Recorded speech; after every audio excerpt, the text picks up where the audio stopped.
Today, we're putting the Soundcraft digital mixer to the test in a much larger venue, an ideal proving ground to see just how reliable and precise it can be in a live sound environment.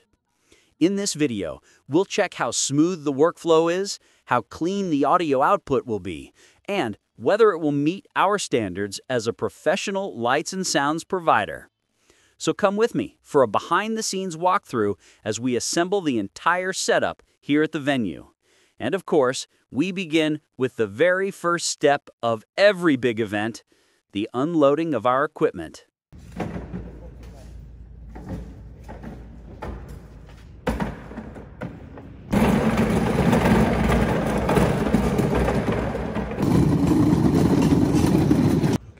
Malamang dito tayo maglalagay ng speakers. Lagay na lang tayo ng sub. Tapos dito isa. Palit tayo sa stage. Hanap tayo ng outlet. Merong outlet dito.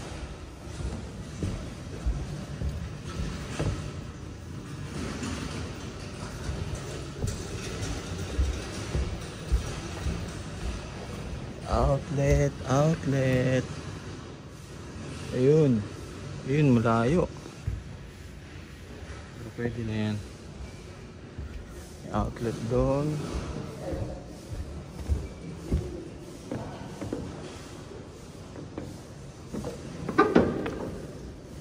Ito, outlet.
Yon, dali.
Ayun na, oh, nilagyan ko na.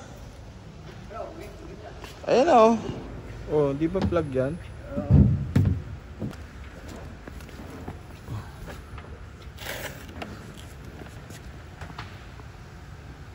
200 ang supply.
Check, testing, mic check. Hey, sound testing. Check, check. Hey, hey. Check, sound testing. Hey, sound check. Check, hey, sound testing. Check, hey, hey. Sound check.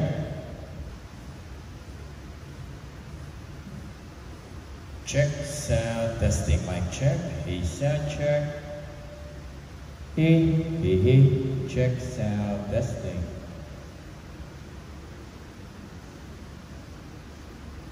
Check, check. Hey, hey. Check, sound check. Check, sound testing, mic check. Hey, sound check. Check. Hey, check, hey, hey.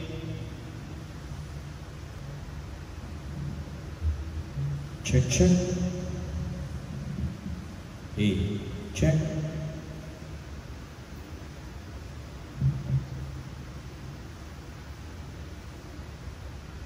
Check, hey, hey. Sound testing, check. Check.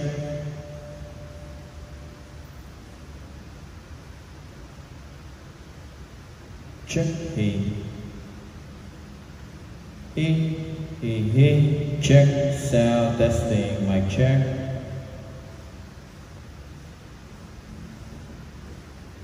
Check, hey, sound check.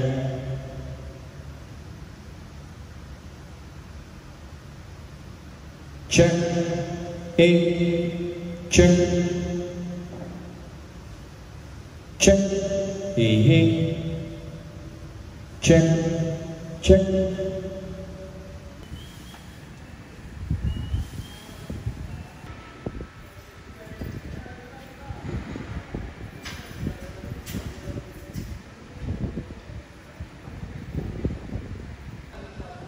Alright guys, so all set na tayo.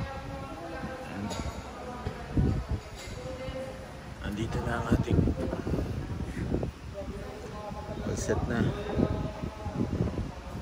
Meron na tayo doon 3 microphone for presentation mamaya. Meron na rin tayo dito projector. Yan, naka-wireless tayo. Ito yung transmitter natin. Nandun ang receiver. And then digital mixer natin, napakatindi. Kaya niya na yung laki ng hall na ito. Kaya niya.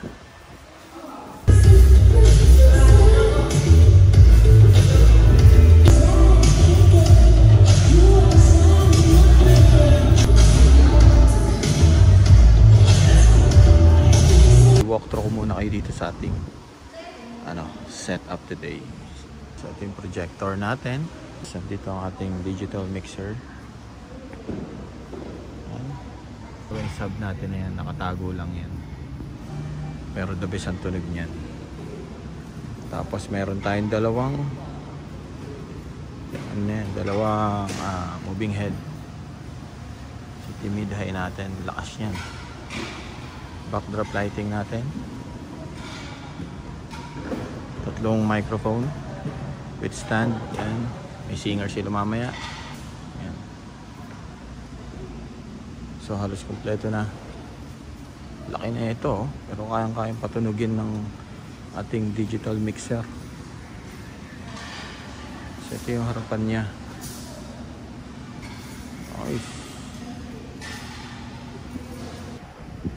Okay guys, so dito naman tayo sa setting natin. Okay, so itong ano na to, no, naka view mode tayo. So dito ako sa naka view group. So makikita ko lang yung laptop. Sabi laptop, ito na yung ginagamit natin, laptop. Tapos yung dalawang wireless microphone natin.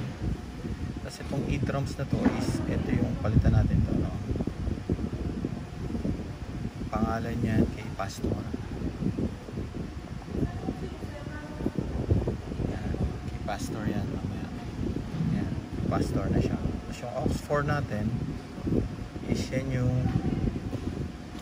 sub natin para nakokontrol natin yung lakas ng sub para sa lahat, no? Tapos yung female box tsaka male box, yan yung dalawang wireless wired microphone tsaka isang Vox, no? Ginagamit natin kasi yan minsan sa mga banda natin, so dito na lang natin in-input. So nandito siya sa view group number 2 ko. So paano ba nagkaroon ng view group number 2? Dito lang kayo pupunta, yan dyan, tapos punta kayo dito sa views. Yan. So meron yung 1 to 6, pwede kayong gumawa niyan. So ang ginawa ko kanina, nandito ako sa number 2, kinlik ko yung mga, ito kasi from 1 to 6, tapos 7 to 8, 7 to 12, no? Yan, 1 to 6, 7, 8, 9, 10, 11, 12 channel. So yung 3 tsaka 4 channel kinuha ko, tapos yung 7 and 8 channel kinuha ko, 10, 11, 12 channel kinuha ko, tsaka yung aux number 4. Kaya pag tinignan ko yung view group ito, yan, pupunta kayo dyan sa UI, tapos view group, click nyo lang ito. Pag kinlik ko kasi ito isa banda namin minsan eh. So dito sa number 2 natin, yan, sila lang yung nakikita natin. Okay, next naman na ginawa ko kanina, so naka view group na tayo, di ba? Pumunta ako dito kay master, yan. Pumunta ka sa edit. So chinek ko yung lahat ng mga possible na may frequency, ano, may frequency na magkokos ng ating feedback. Yan. So yung mga supply na yan, mga supply kanina na yan, ano, dito ko yan sinet. So meron yung fixed tsaka meron yung live. So nung sinalpak ko na lahat yan, tinesting ko sa mga microphones natin kanina, yun yung mga lumabas na mga feedback.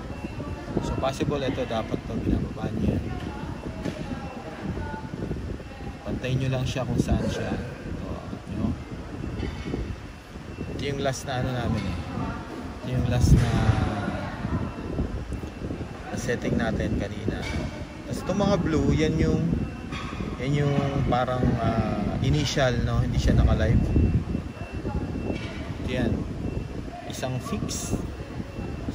Check niya yung para ma-fix natin.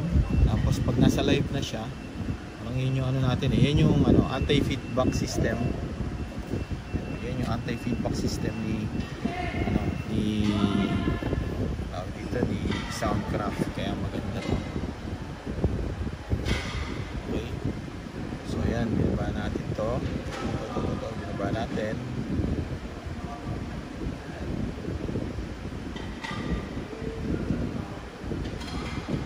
Okay, so meron tayo nyan. Ito naman sa sub, punta naman tayo kay out natin to. Punta tayo dito kay aux 4, yan yung sub natin, di ba? Punta ako EQ, i-reset ko lang kanina, supposed to be dapat yan, ito lahat dyan. Tapos ito mga to, baba nyo doon sa dulo,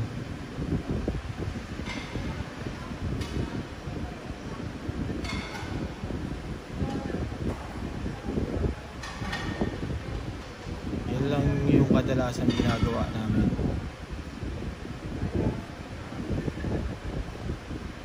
Yan. Hindi ko alam kung tama itong ginagawa namin, pero effective naman sa amin, no? Yan, so makita nyo yung graph natin. So lahat lang ng mga low frequency ang medyo mataas. Kaya yun lang ang papasok dito sa loob ng ating aux number 4.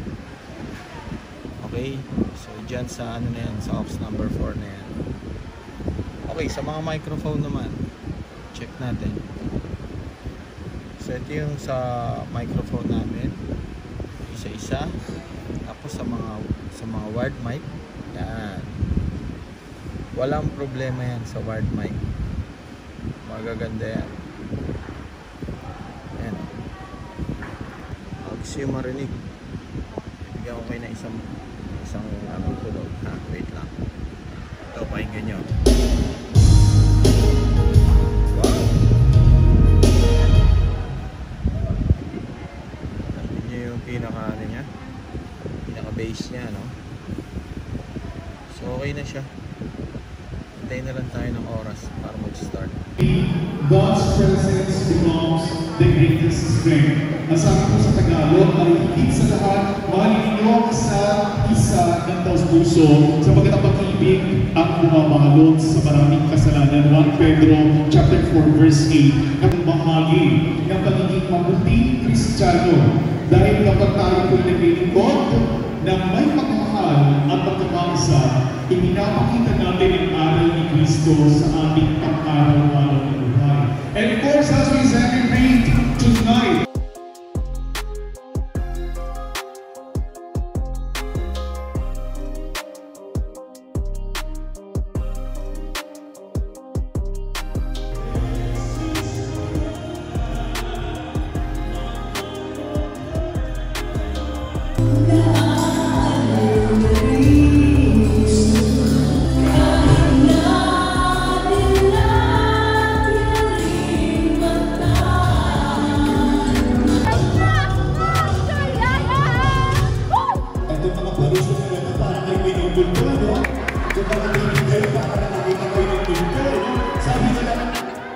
Happy Fiesta, Mother!